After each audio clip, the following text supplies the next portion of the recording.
The drill bit screamed as it cut through rock. Deep under the surface of planet Kethra 7, alien workers moved like busy insects. They had been digging here for months, looking for precious metals to feed the Galactic Dominion's endless hunger. Crix wiped sweat from his scaled forehead. The reptilian alien had worked these mines for 20 years. He had seen everything. Old bones, strange rocks, even the remains of crashed ships. But today felt different. Boss Crix called out, "We hit something big." The drill stopped. In the sudden quiet, other workers gathered around. Their headlights showed a smooth, dark surface where rough rock should be. It looked like metal, but not like any metal they knew. "What is that thing?" asked Neela, a small blue-skinned worker. The object was huge. As they cleared away more dirt and stone, they could see it was shaped like a giant egg. It was almost 3 meters long and covered in strange patterns that seemed to move in the light. "Get the scanner," Crix ordered. The energy scanner beeped and flashed. The readings made no sense. The object was giving off power, but very little, like something sleeping. "How old is this thing?" Neela asked. Crix looked at the rock layers around them. "The stone here is 800 years old, maybe more." They worked for hours to dig it out.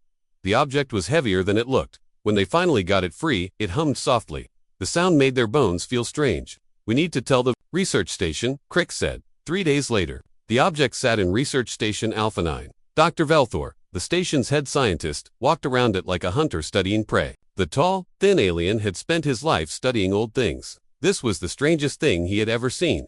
"The metal is unknown," he told his team. "The energy source is unknown. Even the age is unclear." "Should we open it?" asked his assistant. "Not yet. First, we study it safely." But the object had other plans. That night, while the station slept, the object began to change. The patterns on its surface started to glow. Soft at first, then brighter. The humming sound grew louder. Security. Alarms went off. "All teams to Lab 7. Velthor shouted into his communicator as he ran through the halls. When they reached the lab, they stopped in shock. The object was opening. Steam poured out like breath on a cold day. Inside the steam, they could see movement.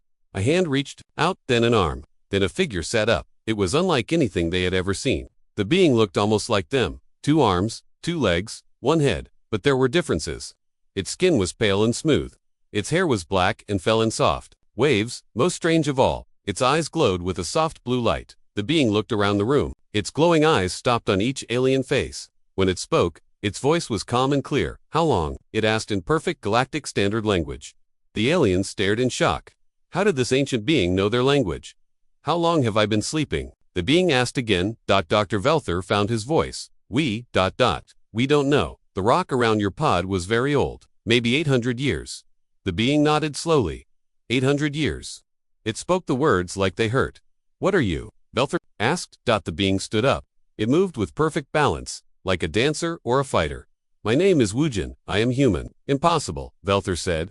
"Humans are extinct. They never left their home world. They were primitive." Wujin looked at him with those glowing eyes. "Is that what you were told?"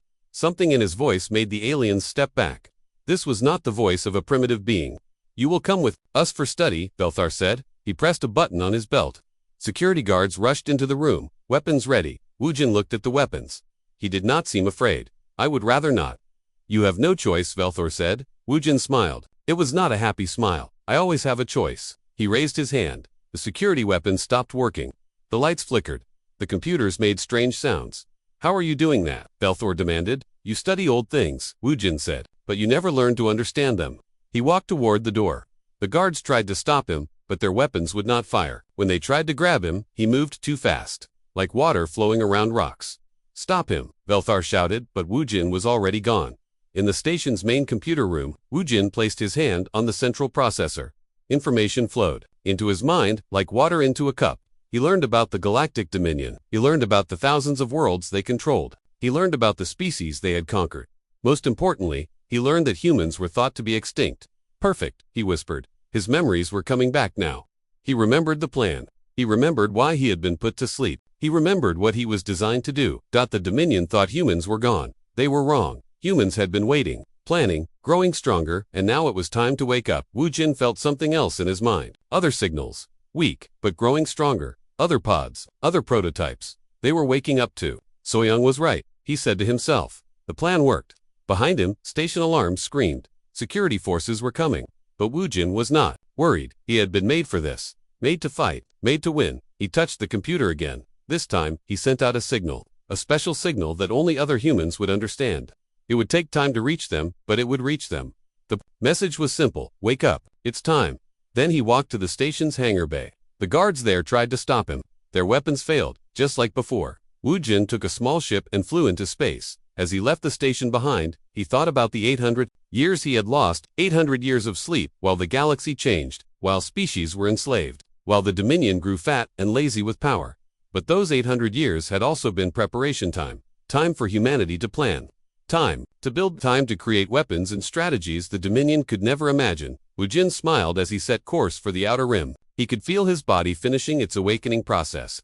Systems coming online, abilities returning. He was no longer fully human, but he was not yet fully machine either. He was something new, something the galaxy had never seen. Behind him, research. Station Alpha 9 sent emergency messages to Dominion Command. They spoke of an impossible being with impossible powers, a human who should not exist. But across the galaxy, in hidden places and forgotten corners, other pods were starting to glow. Other alarms were starting to sound. The age of human hiding was over. The age of human revenge was about to begin. Wu Jin's ship drifted through empty space. He sat in the pilot's chair, but his mind was far away. The memories were coming back now, piece by piece, like a broken picture putting itself together. He remembered Earth. He remembered the sky, blue and clean. He remembered the smell of rain and the sound of children laughing. But most of all, he remembered the day everything changed. 812 years ago, the Dominion ships had appeared in Earth's sky like dark clouds. Hundreds of them, each one bigger than Earth's largest cities. The message they sent was simple: submit or die. Most species submitted. The Dominion had conquered 1,000 worlds. They were strong, cruel, and had never lost a war. But humans were different. In the underground bunkers of Earth, the world's leaders met. President Chen spoke for America. Prime Minister Singh spoke for India. But the person everyone listened to was So-young, a small woman from Korea who had become Earth's top military strategist. We cannot fight them with weapons. So-young had said they have too many ships, too many soldiers. Then we surrender, asked Chen. No, So-young smiled. We disappear. The plan was crazy. It was dangerous. But it was also brilliant. So-young had been studying the Dominion for months. She knew how they thought. They were bullies who liked easy victories. They conquered planets quickly, then moved on. They never looked back. We make them think they won, So-young explained. We let them believe humans are weak and dead. Then we hide. We wait. We prepare. For how long? Singh asked. As long as it takes. The memory shifted. Wu Jin remembered the laboratory where he was created. Dr. Kim worked day and night, building the prototypes. 12 humans, changed and improved, designed to sleep for centuries and wake when needed. You will be our guardians. Dr. Kim had told them, when humanity is ready to return, you will lead the way. Wu Jin had been Prototype 7. His partner was Hiren, Prototype 3. She was small and gentle, but her mind was sharp as a blade. She could heal any wound, fix any poison, even bring the dead back to life. Promise me, she had said on their last day together. When we wake up, we find each other. I promise, Wu Jin had replied. Now, floating in space, he wondered if she was awake yet. Were any of them awake? The memory changed again. He saw the false battle for Earth. Human ships fought the Dominion, but they were meant to lose. The battles looked real, but they were theater, a show to convince the aliens that humans had fought and died. Cities burned, but they were empty cities. Ships exploded, but the crews had escaped. It looked like the end of humanity, but it was really the beginning of the greatest trick in galactic history. When the Dominion left Earth, they thought they had won. They reported that humans were extinct. Just another primitive species that could not adapt. They were wrong. Wu Jin's ship computer beeped. He was approaching the coordinates from his memory. A small moon orbiting a dead star. It looked empty, but Wu Jin knew better. He sent a signal. Old codes, 800 years old. For a moment, nothing happened.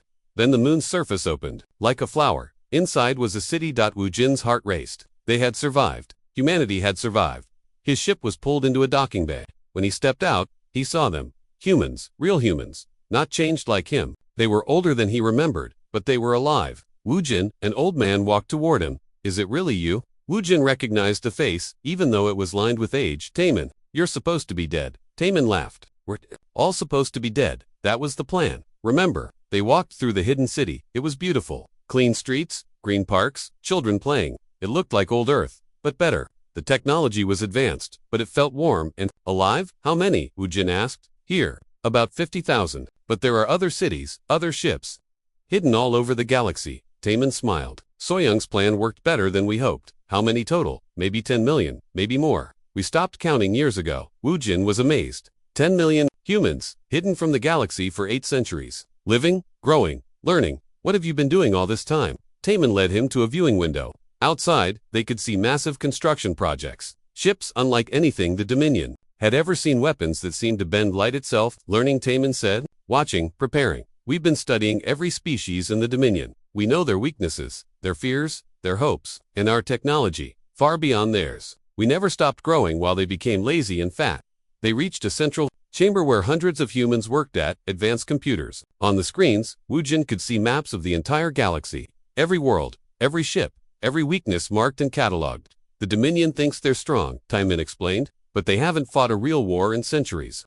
They've forgotten how to adapt, how to change, but we haven't. No, we've been practicing. Taman showed him recordings of human ships attacking Dominion patrols. Fast strikes, then vanishing. The attacks were blamed on pirates or rebels. The Dominion never suspected the truth. We've been testing them, Taman said, learning how they fight, how they think. They're predictable now. The other prototypes, 3, are awake, more are stirring. Your signal reached them. Wujin felt relief. He was not alone. Where's Hiram? Taman's face grew serious. Her pod was damaged during the Great Hiding. We couldn't wake her safely, but our doctors have been working on it. I need to see her. They went deeper into the city, to the medical center. In a special room, Wujin saw her. Hiram lay in a healing chamber, looking exactly as she had 800 years ago. Machines monitored her vital signs. She's alive, Dr. Lee explained, but her systems are complex. Waking her too quickly could kill her. How long? Maybe days, maybe weeks. We can't be sure. Wujin placed his hand on the chamber. Through the glass, Hiram looked peaceful, but he could see the slight movements behind her closed eyes. She was dreaming. What about the others? Taeho woke up 3 days ago. He's on the factory world, learning their industrial systems. Yansu is conscious but still integrating. Her environmental systems are the most complex. Wujin nodded. Each prototype had different abilities, different purposes. Together, they were meant to be unstoppable. The Dominion is looking for you, Taman warned. They're scared. They don't understand what you are. Good. Fear makes them stupid, but it also makes them dangerous. They might start killing innocent people to find you. Wujin's eyes hardened. Then we move faster than planned. Soyoung's plan called for 50 more years of preparation. Soyoung couldn't have predicted everything. Wujin looked at the star maps. The galaxy is ready for change. The oppressed species want freedom. They just need someone to lead them. And you think you're that someone? Wujin thought about the alien workers in the mine. Crix and Neil, working in dangerous conditions for almost nothing. Across the galaxy, billions of beings lived under Dominion rule. They deserved better. Not just me, all of us. Humans and aliens together. Taman smiled. Soyoung would be proud. Whereas, she died 200 years ago. Natural causes. She was very old. Taman's voice was sad but proud. She lived to see the hidden cities completed. She died knowing the plan would work. Wujin felt a pain in his chest. Soyoung had sacrificed everything for humanity's future. She had lived her whole life in hiding, never seeing the sun of a free world. Then we make sure her sacrifice means something. An alarm sounded through the city. Red lights flashed. What's happening? Wujin asked. A young woman ran up to them. Sir, we're getting reports from across the galaxy. Dominion fleets are moving. They're searching every system. They're looking for more prototypes. Taman realized Wujin's hands clenched into fists. Then it's time to stop hiding. Wujin, we're not ready. We're as ready as we'll ever be. He looked at the star maps again. Send signals to all the hidden colonies. Tell them it's time. Time for what? Wujin smiled. And for the first time in 800 years, it was the smile of a free human. Time to remind the galaxy what happens when you try to destroy humanity.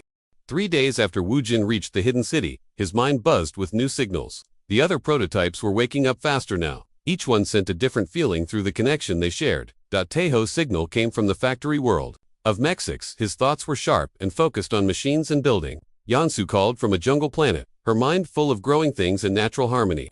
But there were others too. Weaker signals from prototypes still fighting to wake up. I can feel them, Wujin told Taman, as they stood in the command center. 5 are fully awake now. 3 more are close. What about the others? Wujin's face grew dark. 2 signals have gone silent. Their pods failed. It hurt to know that some of his brothers and sisters had not survived the long sleep. But there was no time to mourn. The Dominion was getting more desperate in their search. Sir, called Jinnah, a young communication officer. We're getting a message from Taeho. The main screen lit up. Taeho's face appeared, but he looked different. His eyes had a golden glow, and his skin had silver lines running through it like circuits. Brother, Taeho said with a smile. It's good to see you. Where are you? Wujin asked. Inside the biggest factory in the mech system. You should see. This place, they make everything here. Ships, weapons, computers. But their technology is so old and slow. Behind Taeho, they could see massive machines working. But something was different. The machines were moving faster, working better than they should. What did you do? Woojin asked. I fixed them, Taeho laughed. These aliens never learned to make machines that think for themselves. I taught their computers how to learn and grow. That's dangerous. The Dominion will notice. Let them notice. Production is up 300%. The workers are happier because their jobs are easier. Even the Dominion bosses are pleased. Woojin understood. Taeho was not just improving the factory. He was winning hearts and minds. The workers trust you. They trust results. I've made their lives better in 3 days than the Dominion has in 3 centuries. Another signal joined the call. This time, it was Yansu calling from the jungle world of Verdun 2. Her face was calm and peaceful, but her eyes glowed green like growing leaves. Hello, brothers, she said softly. Yansu Woojin felt relief. Are you safe? More than safe. The planet is helping me. The trees, the animals, even the soil, they all want the Dominion gone. She showed them her surroundings. The jungle was thick and green, but it moved in ways that jungles should not move. Vines reached out like hands. Trees bent to make paths. Flowers opened to reveal hidden watchers. The Dominion has poisoned so many worlds, Yansu explained, but life finds a way. Life always finds a way to fight back. How many followers do you have? Woojin asked all of them. Every living thing on this planet. The native people, the imported workers, even some of the Dominion guards. When you show them what their world could be, they want to help. Woojin felt hope growing. In his chest, each prototype was building their own network of allies. Not through force, but through improvement. Through showing people a better way, we need to coordinate, he said. The Dominion is mobilizing their fleets. I know. Taeho's voice was serious now. They came to my factory yesterday. Elite troops, asking questions about the improved production. What? Did you tell them nothing? But I let the workers answer. They told the troops how much better their lives have become. Some of the troops looked interested. The Dominion troops, low-level soldiers from conquered species. They joined the Dominion because they have no choice. But if we give them a choice, Woojin smiled. The plan was working better than they had hoped. They were not just building an army. They were building a movement. Yansu, what's your situation? The Dominion sent investigators to find out why this planet's agriculture output has improved so much. I let them see the farms, the clean water, the healthy animals. 2 of the investigators asked to stay. They defected. They asked to learn. There's a difference. A new alarm sounded in the command center. Yina looked up from her screens, her face worried. Sir, we have a problem. Long-range sensors show a Dominion battle fleet moving toward Verdun 2. Yansu's image flickered. I see them, too. 50 ships, maybe more. They're not just investigating anymore, Taeho said grimly. They're coming to destroy. Woojin's mind raced. This was happening too fast. They needed more time to prepare. Yansu, can you evacuate your people? Some of them, but this planet is their home. Many won't leave. Then we protect them. Woojin decided. How? Taemin asked. We're not ready for open war. Maybe we don't fight them in space, Woojin said slowly. An idea was forming. Maybe we fight them on the ground. He looked at Yansu. How many Dominion troops will they land? Probably 5,000. Standard invasion force. And how many people on your side? 200,000 natives. 50,000 imported workers. Maybe 10,000 who are willing to fight. Those aren't good numbers, Taeho said. They are, if you know how to use them. Woojin smiled. Yansu, can you control the planet itself? What do you mean? The weather, the ground, the plants and animals. Can you turn the whole world into a weapon? Yansu's eyes widened as she understood. Yes, I think so, but it would change me. Maybe permanently. The choice is yours, sister, and if I do this, if I become something more than human, then you become what humanity needs you to be. Yansu was quiet for a long moment, then she nodded. Send me the battle plans. Taeho, we need weapons and supplies. Already working on it. I can have ships ready in 12 hours. Make them fast ships. We'll need to move quickly after this. Woojin turned to Taemin. Signal all hidden colonies. Tell them the war has started. Are you sure about this? Taemin asked. No, Woojin admitted, but sometimes you have to act before you're ready. The next 18 hours were the longest in Woojin's life. He watched through sensors as the Dominion fleet reached Verdun, 57 ships, carrying enough firepower to burn a continent. But they didn't burn the planet. Instead, they sent down landing ships. The Dominion wanted to capture the world intact, to study what had made it so productive. It was exactly what Woojin had hoped they would do. The first landing ships touched down in a clearing that Yansu had prepared. 5,000 elite troops marched out, confident in their superior training and equipment. Then the planet fought back. The ground under their feet turned to mud. Trees fell across their paths. Vines wrapped around their weapons. Animals attacked. From every shadow, the air itself seemed to fight them, making it hard to breathe. But that was just the beginning. The native people knew every path, every hiding place. The imported workers sabotaged the troops' equipment from within. Even some of the Dominion's own support staff turned against them. In 6 hours, the invasion force was destroyed. Not by superior firepower, but by the planet itself. Impossible. Supreme Overlord Kexferon said when he received the reports. He sat in his palace on the Dominion capital world, surrounded by advisors who were too afraid to speak the truth. 5,000 elite troops, defeated by farmers and trees. He crushed the report in his clawed hand. Find out what's really happening. But his spies brought back the same story. A human had awakened. The humans were not extinct. Somehow, they had been hiding for 8 centuries, growing stronger while the Dominion grew complacent. How many? Kexferon demanded. Unknown, my lord, but if they could hide for so long, they could be anywhere. Kexferon's mind filled with terrible possibilities. Send out the Imperial Guard. I want every system searched, every world examined. My lord, that will take years. Then we start now. Back on Verdun 2, Yeonsu stood in the center of what had been a battlefield. Now, it was a garden again. The planet had already begun to heal the damage. But she had changed. Her skin was green now, like leaves. Her hair moved like branches in a wind that only she could feel. She was still human, but she was also something more. How do you feel? Wu Jin asked, through their connection. Different, but not bad. Different, I can feel every living thing on this world. I can help them grow, protect them from harm. And the cost, I can never leave this world. We're connected now. But that's okay, this is where I'm needed. Wu Jin felt both sadness and pride. They were changing, all of them. Becoming something new. Something that could protect the innocent and fight the darkness. The Dominion will send more ships, he warned. Let them come. This world will be ready. And so will we, Taeho added from his factory world.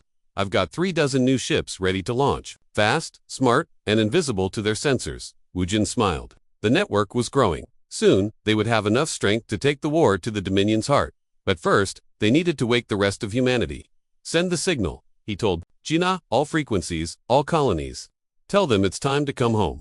The signal went out across the galaxy like a wave of light. On hidden worlds, in secret ships, in underground cities, humans heard the call. After 8 centuries of hiding, it was time to reveal themselves. Wu Jin stood in the command center, watching as reports came in from everywhere. His heart pounded as he saw the numbers growing on the screens. Colony ship Harmony reporting, came a voice from the speakers. 200,000 humans. All systems ready. Underground Base 7 responding, said another. 50,000 ready for action. Deep Space Station 12 here. 100,000 humans, plus allied species. The reports kept coming. From nebula clouds where generation ships had hidden for centuries. From underwater cities on forgotten worlds. From asteroid bases that looked like empty rocks. How many total? Wu Jin asked Gin-Ah. She looked at her screens with wide eyes. 15 million humans reported so far. And the numbers are still growing. Taemin whistled in amazement. Soyoung's plan worked better than we ever dreamed. But it was not just the numbers that amazed Wu Jin. It was what the humans had built during their long hiding. Ships that could bend space itself. Weapons that fired pure energy. Technology that seemed like magic. Colony ship, New Earth reporting, came a new voice. This one sounded older, wiser. This is Captain Dongmin. We have 500,000 humans and advanced manufacturing systems. Captain Dongmin, Wu Jin replied. This is Prototype 7. What's your status? We've been building, son. For 800 years, we've been building. You want to see what human minds can do when they have time to think. We're coming to show you. On the main screen, images appeared from the colony ship. Wu Jin's breath caught in his throat. The ship was huge, bigger than most space stations. But it was not just a ship. It was a flying factory, capable of building entire fleets while traveling through space. My God, Taemin whispered. How many ships can you build? As many as we need, Dongmin replied. We've got the plans for fighters, cruisers, battleships, all using technology the Dominion has never seen. Another signal came in, this one from a water world called Aquanen. This is Diplomat Moran. I represent the Hidden Council. We've been watching the Dominion for centuries, learning their weaknesses. What have you learned? Wu Jin asked. They're not as united as they pretend. Many species serve them only out of fear. Others are looking for any excuse to rebel. If we can show them that the Dominion can be beaten, half their empire will turn against them. Wu Jin felt excitement building. This was not just about human revenge anymore. This was about freeing the entire galaxy. But then came news that made his blood turn cold. Emergency signal from Prototype 3, Yina announced. Hyren is awake, but she's in danger. The medical station appeared on screen. Dr. Lee looked panicked. She woke up 3 hours ago, but something's wrong. Her systems are fighting each other. We need to get her to a better facility. What's her condition? Wujin demanded. Stable, but barely. Her healing abilities are trying to fix damage that doesn't exist. Her body is fighting itself. Wujin's hands clenched into fists. Hiren was the most important person in his life. He could not lose her now. I'm coming to get her. Wujin, no, Taemin said. It's too dangerous. The Dominion is watching that system. I don't care. Brother, came Taeho's voice through the communicator. Let me handle this. I'm closer, and I have fast ships. No, she's my responsibility. She's all of our responsibility, Yans's voice joined in. But Taeho is right. He can reach her faster. Wujin wanted to argue, but he knew they were right. Every minute counted. Take your best ships, he told Taeho. Get her to safety. Already on my way. While Taeho raced to rescue Hiren, the rest of the galaxy was changing. Human colonies revealed themselves on dozens of worlds. Dominion officials woke up to find their planets controlled by people who should not exist. But the humans were not conquering. They were liberating. On the mining world of Kethera 7, where Wujin had first awakened, human engineers fixed the dangerous working conditions. The alien miners who had lived in fear for generations suddenly found their lives improved beyond imagination.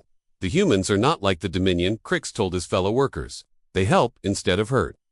Similar scenes played out across the galaxy. Humans appeared not as conquerors, but as helpers. They brought better technology, cleaner air, safer working conditions. They treated alien species as equals, not slaves. The effect was immediate. Rebellions started on dozens of worlds. Not violent rebellions, but quiet ones. Workers refused to work. Soldiers put down their weapons. Administrators stopped following orders. Supreme Overlord Kexferon watched his empire crumble from his palace. Reports came in every hour of new problems, new rebellions, new impossible defeats. How are they doing this? He demanded. How are primitive humans defeating our best troops? Kenedal Vextar, his most trusted advisor, brought the latest reports. My lord, they're not just humans. Our spies report that their technology is centuries ahead of ours. Their ships are faster, their weapons more powerful. Impossible. We are the Dominion. We rule the galaxy. My lord, perhaps it's time to consider negotiation. Kexferon's claws extended. I do not negotiate with insects. But privately he was afraid. For the first time in 800 years, the Dominion faced an enemy they could not simply crush with superior numbers. Send word to all fleets, he ordered. I want every human ship destroyed. Every human colony burned. If we cannot rule them, we will eliminate them. My lord, that would be genocide. Yes, and when we're done with the humans, we'll do the same to any species that helped them. But carrying out genocide was easier said than done. The humans seemed to be everywhere and nowhere at once. Their ships appeared, struck hard, and vanished before the Dominion could respond. Worse, every human victory inspired more rebellions. Species that had been slaves for centuries suddenly remembered what freedom felt like. On the factory world of Mexix, Taeho's influence had spread beyond the single factory. The entire planet's production system was now run by thinking machines that put worker safety first. When Dominion officials tried to change things back, the workers simply ignored them. The machines work for us now, one worker told a confused Dominion administrator. Not the other way around. Taeho himself was racing through space in his fastest ship, heading for the medical station where Hiren waited. Behind him, a small fleet of human vessels followed, ready to fight if necessary. Status report, he called to the medical station. She's getting worse, Dr. Lee replied. Her systems are overloading. We need to get her to the main colony ship where they have better equipment. I'm 2 hours away. Can she last that long? I don't know. Taeho pushed his ship harder. The engines screamed as they exceeded safe limits, but he did not care. Hiren was family. All the prototypes were family. Meanwhile, Wujin was coordinating the largest military operation in human history. Colony ships were moving into position around key Dominion worlds, not to attack them, but to protect the civilians when the Dominion inevitably tried to destroy them. Miran, what's the diplomatic situation? He asked. The diplomat's face appeared on screen. Better than expected, 17 species have already declared independence from the Dominion. Another 30 are considering it. And the Dominion's response? They're pulling their fleets back to protect their core worlds. They're scared. For the first time in centuries, they're scared. Good fear makes them predictable. But Wujin was scared too.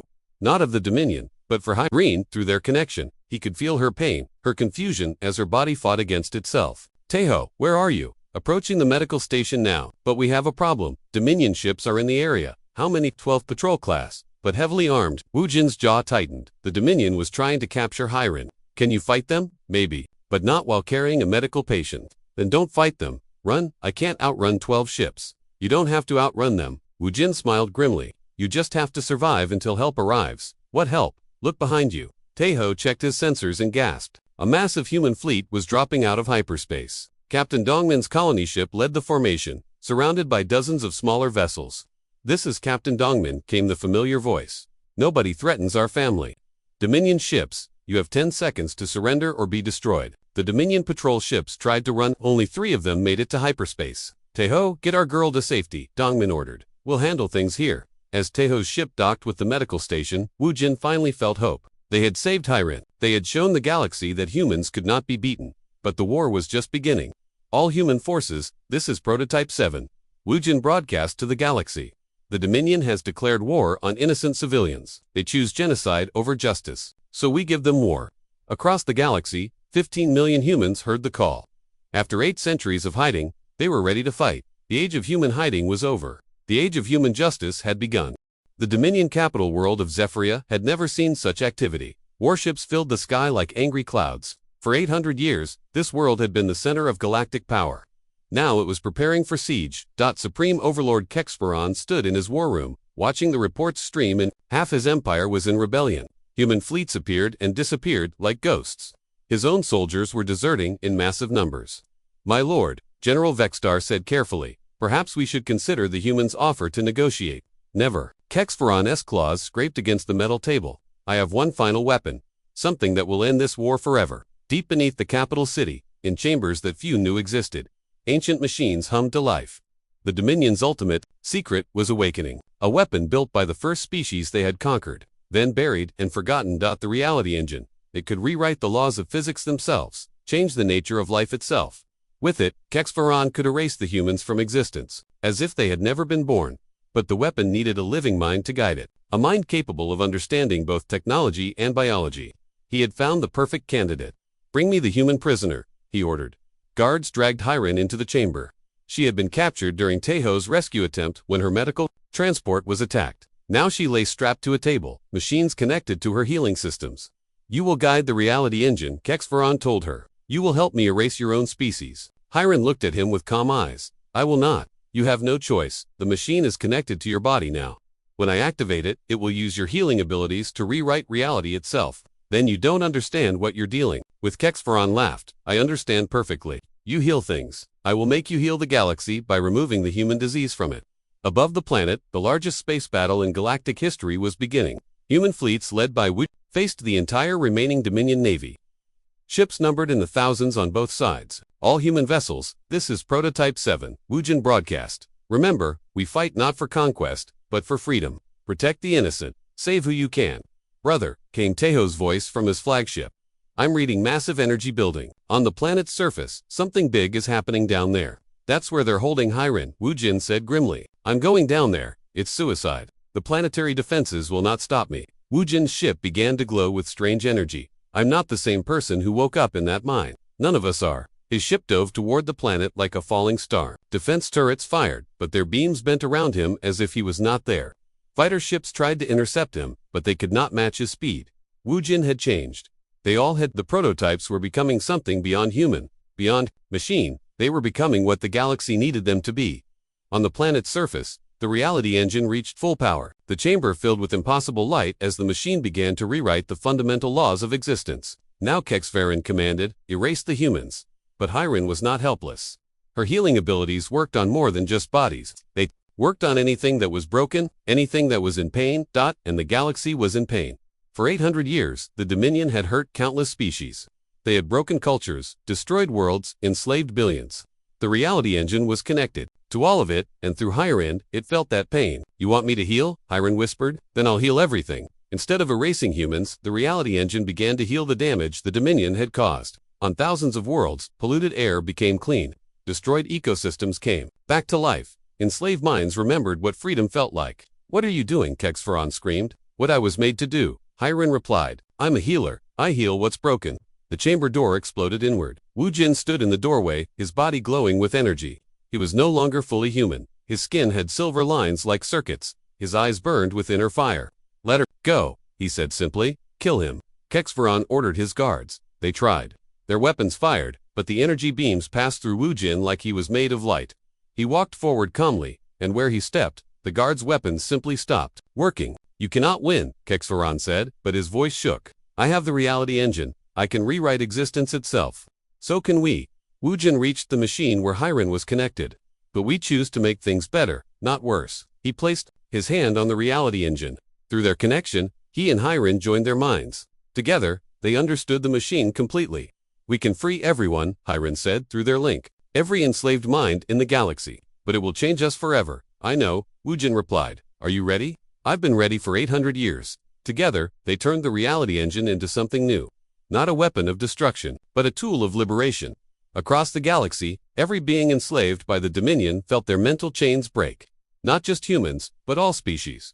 The effect was immediate. On the Dominion capital ships above, alien crews turned on their officers. They had been forced to serve, but now they were free to choose. This is impossible. Kexferon backed away as his own palace guards lowered their weapons. No, Wu said gently, this is justice. The Supreme Overlord tried to run, but there was nowhere to go. His empire was collapsing around him. His subjects were free. His power was gone. What happens to me? He asked. You get to live, Hiren said. On a small world, with the other Dominion leaders. You'll work to fix the damage you caused. It will take a long time. That's not mercy. That's torture. No, Wujin said, that's redemption. The space battle above ended without another shot being fired. Dominion ships surrendered or simply flew away. The war was over, not through destruction, but through liberation. In the weeks that followed, the galaxy transformed. The Galactic Council was formed, with representatives from every species. Humans took their place not as rulers, but as equals. The prototypes had changed completely. They were no longer human, but they were not machines either. They had become something new, guardians who could exist anywhere, protect anyone, and ensure that no single species could ever dominate the galaxy again. Wujin and Hiren stood on the observation deck of the new council station, watching ships from 100 worlds arrive for the first free assembly in galactic history. Do you regret it? Hiren asked, becoming what we are now. Wujin considered the question. They could live forever now. If they chose, they could travel between stars as easily as walking. They could understand any technology, speak any language, help any species, but they were no longer fully human. No regrets, he said finally. Soyoung's plan worked. Humanity survived. The galaxy is free. And now we explore. I'm getting signals from beyond our galaxy. Other empires, other challenges. Hiren smiled. Other people who need help. Exactly. They had started as human prototypes, designed to sleep and wake when needed. But they had become something greater. They were guardians of freedom, protectors of the innocent, and explorers of the infinite. Behind them, the galaxy they had freed continued to grow and change.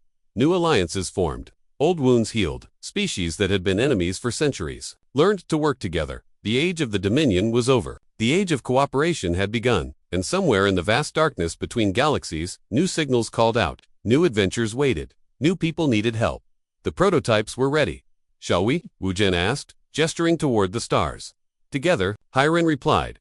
Hand in hand, they stepped into the light of 1,000 suns, ready to face whatever challenges the universe might bring. They were no longer human, but they carried humanity's greatest gifts with them, the desire to help others, the courage to do what's right, and the wisdom to know that true strength comes not from power, but from love. The galaxy was free, future was bright, and the story of humanity's greatest protectors was just beginning.